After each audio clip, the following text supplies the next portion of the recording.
dereva taksi, dereva bodaboda, dereva daladala, dereva bajaji na dereva yeyote anayeendesha chombo cha moto barabarani. Kazi ya udereva sio tu kutafuta riziki, bali ni huduma tukufu na yenye manufaa makubwa sana kidini na kijamii. Nyinyi ni link baina ya jamii na mafanikio. Yaani nyinyi ndo kiungo kikubwa kati ya watu na uchumi.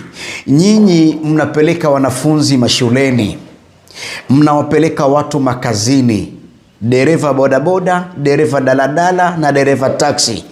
Nyinyi katika dharura ni first responders, yani wa kwanza kufika kumwaisha mgonjwa hospitalini au kumprotect mtu katika ajali. Hebu dhibiti hasira yako, kwa sababu usipodhibiti hasira utakuwa na msongo wa mawazo, na ukiwa na msongo wa mawazo ni rahisi sana chombo kile cha moto kuwaangamiza nyote wawili, ima we dereva au abiria au nyote kwa pamoja. Hivyo dhibiti hasira yako. Dereva bodaboda ni watu ambao mnapenda sana kutumia mdomo.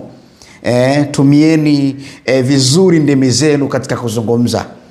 Unaweza ukatembea barabarani ukakuta labda kuna foleni, badala ya kutoa maneno machafu katika kuwatukana watu, hebu tumia muda huo wa foleni katika kumdhukuru Allah subhanahu wa ta'ala.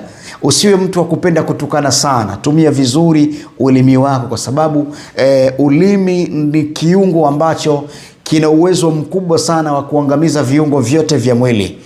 Na ulimi ni kiungo ambacho kina uwezo wa kufanya viungo vyote vya mwili vikasalimika. Na kumalizia na nyinyi kwa hadithi ya Mtume Muhammad sallallahu alaihi wasallam inayosema, rubba saimin laysa lahu min siyamihi illa ja wa rubba qaimin laysa lahu min qiyamihi illa saharu, kwamba huenda mtu akafunga na hakuna alichopata ila kushinda na njaa. Wa rubba qaimin laysa lahu min qiyamihi illa saharu, na huenda mtu akasimama usiku katika kuswali, hakuna atakachopata isipokuwa kujinyima usingizi, kukosa kulala. Nyinyi mpo katika saumu ya Ramadhani na mpo kwenye muhimili mkubwa sana wa maisha ya watu, safari.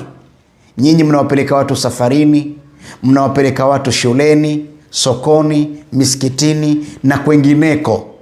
Tumieni nafasi hizo vyema ili muweze kulinda funga zenu kwa lengo la kupata thawabu kamili kwa Mola wenu.